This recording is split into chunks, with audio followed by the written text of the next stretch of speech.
வேடம்பட்டிலேருந்து பேசுகிறோம். நன்னாடு பஞ்சாயத்து, விழுப்புரம் மாவட்டம்.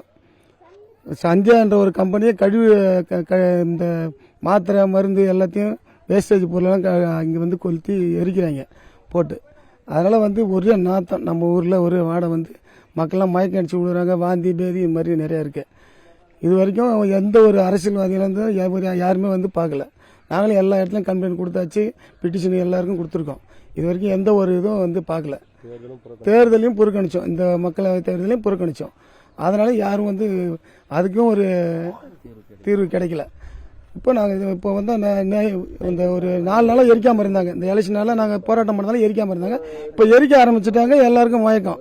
இப்போ இது வரைக்கும் ஹாஸ்பிட்டலில் வந்து ஒரு 25 பேர் போய் அட்மிட் ஆகிருக்காங்க, விழுப்புரம் அரசு மருத்துவமனையில்.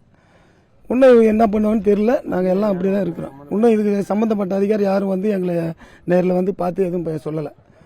அந்த கம்பெனியை மூடணும், இங்கே இருக்கக்கூடாது, துப்புரப்படுத்தினாத. அது துப்புரப்படுத்தினாதான் நாங்கள் நல்லா வாழ முடியும். இல்லைன்னு சொன்னால் நாங்கள் இது மாதிரி தான் செத்து பிழைக்கிறோம். அதுதான் வழி.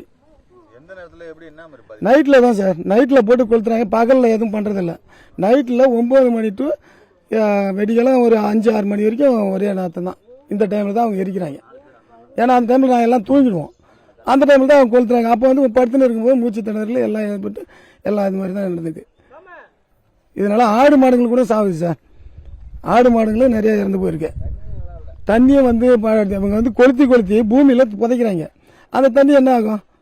அந்த தண்ணியில் தான் பறவை எல்லாம் குடிக்கிற தண்ணியும் போய் கெட்டு போகுது. இதே பண்ணுறாங்க. இதை வந்து கேட்கறதுக்கு யாருமே கிடையாது சார். எல்லாருமே இருக்காங்க. எல்லா ஆதாரமும் என்கிட்ட இருக்கு சார். நாங்கள் உள்ள போய் பார்த்து எல்லாத்தையும் இது பண்ணியிருக்கோம். இது வரைக்கும் எந்த ஒரு ஆக்ஷனும் எடுக்க மாட்டாங்க. அந்த என்னன்றா நான் நடத்துறேன், என்ன பண்றேன் பண்ணுன்றானா. எப்படி அதை சொல்ல முடியும்? ஒரு தனிப்பட்ட ஒரு நபருக்காக நாங்கள் எல்லாம் சாகணுமா? ஒரு ஊரே ஒட்டு மொத்தமாக சாகிற கண்டிஷன் இருக்கு இப்போ. அல்ல, இப்போ நான் என்ன சொல்ல வரேன்னா, இப்போ இதுக்கு என்ன முடிவுன்றது, நாங்கள் சாகணுமா இல்லை உயிராக இருக்கணுமா? இதுதான் முடிவு. 6 வருஷமா போராடிக்கிட்டு தான் இருக்கோம். நாங்கள் போராடும் போது கொஞ்ச நாள் விட்டுறாங்க, திரும்ப அதை இது பண்ணுறாங்க, எரிக்கிறாங்க. அதனால் அந்த சுத்தமாக க்ளோஸ் பண்ணுன்னா அந்த கம்பெனியை இழுத்து மூடணும். அவ்வளோதான். அதுதான் எங்களுடைய கோரிக்கை. 23ஆம் தேதி அதனுடைய டாக்குமெண்ட் சப்மிட் பண்ணி ஓட்டுன்னு சொல்கிறாங்க. எப்படி இவங்க ஓட்டுறாங்க அது எங்களுக்கே தெரியலைங்க. எலெக்ஷன் டேட் முடிஞ்சவொன்னே அந்த ஓட்டு பதிவு முடிஞ்ச மறுநாள் நைட்டு பார்த்தீங்கன்னா ஆரம்பிச்சிட்டாங்க. அதை இங்கே பார்த்தீங்கன்னா ஊரில் கிட்டத்தட்ட ஒரு 25 to 30 வரைக்கும் பார்த்தீங்கன்னா இப்போ வாந்தி மயக்கம் எல்லாம் ஹாஸ்பிட்டலில் கொண்டு போய் அட்மிட் பண்ணியிருக்காங்க. பண்ணி இது வரைக்கும் எந்த ஒரு நடவடிக்கை யாரும் இது வரைக்கும் வரலைங்க. எந்த ஒரு அதிகாரியும் வந்துட்டு அதுக்கான ஆக்ஷன் எடுக்கவே இல்லைங்க. நாங்களும் வந்து கிட்டத்தட்ட எத்தனையோ டைம் நாங்களும் போராடி பார்த்துட்டோம்.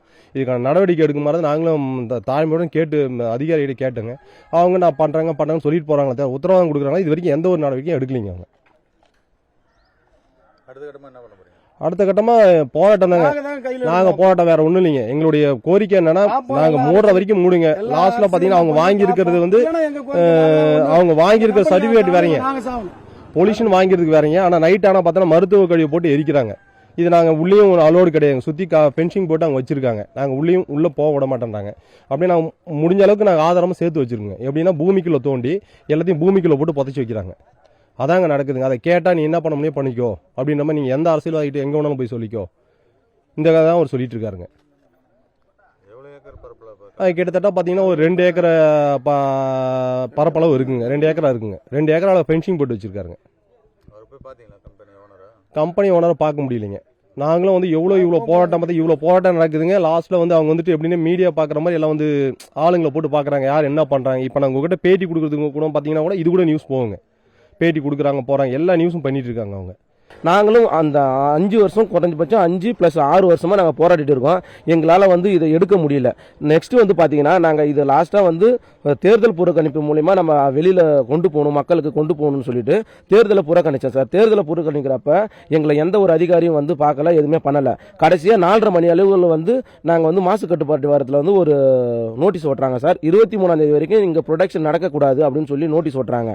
ஆனால் எலெக்ஷன் முடிஞ்ச மறுநாள் என்ன பண்ணிட்டாங்கன்னா அந்த நோட்டீஸ் போர்டில் இருந்து அதை பிச்சு எடுத்துட்டு நைட்டு வந்து ப்ரொடக்ஷன் பண்ணிட்டு இருந்தாங்க. அதை ப்ரொடக்ஷன் பண்ணும்போது என்னாச்சுன்னா நைட்டு வந்து துர்நாற்றம் வந்து 3 நாளோட ஸ்டாக்கை வந்து யூஸ் பண்ணும்போது நைட்டு துர்நாற்றம் வந்து டிஃப்ரெண்டான ஒரு நாற்றம் வந்து ஊருக்குள்ள நைட்டு 11 மணியெல்லாம் ஆரம்பிச்சிது சார். அந்த 11 மணிலேருந்து மக்களால் தூங்க முடியாமல் வாந்தி மயக்கம்னு சொல்லிட்டு குறைஞ்சபட்சம் ஒரு 40 மக்கள் வந்து அரசு முண்டியம்பாக்கம் மருத்துவமனைக்கு சேர்ந்துருக்காங்க. அவங்களெல்லாம் எதுவுமே முடியல.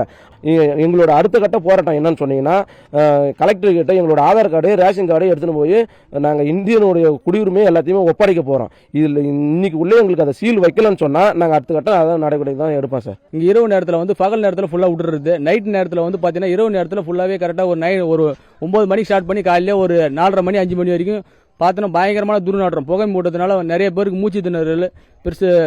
இப்போ நீங்கள் நைட்டு பார்த்தீங்கன்னா ஒரு கிட்டத்தட்ட ஒரு 40 பேர்கிட்ட அரசு மருத்துவமனையில் வந்து அட்மிட் பண்ணிக்கிறாங்க. அந்த நச்சு கழிவுலாம் எட்டுன்னு வந்து எரிச்சு அங்கேயே பள்ளம் தோண்டி அங்கேயே புதைக்கிறாங்க. இதனால் வந்து ஊரில் இருக்கிற கால்நடைகள் அந்த சைடில் போக முடியல சார். நைட்டு ஆனால் வெளியே வீட்டை விட்டு வர முடியல. கிட்டத்தட்ட ஒரு 1500-2000 பேர் இந்த ஊரில் வசிக்கிறோம். குழந்தையெல்லாம் இருக்குது. செய்திகளை உடனுக்குடனும் துல்லியமாகவும் தெரிந்து கொள்ள சப்ஸ்கிரைப் பண்ணுங்க.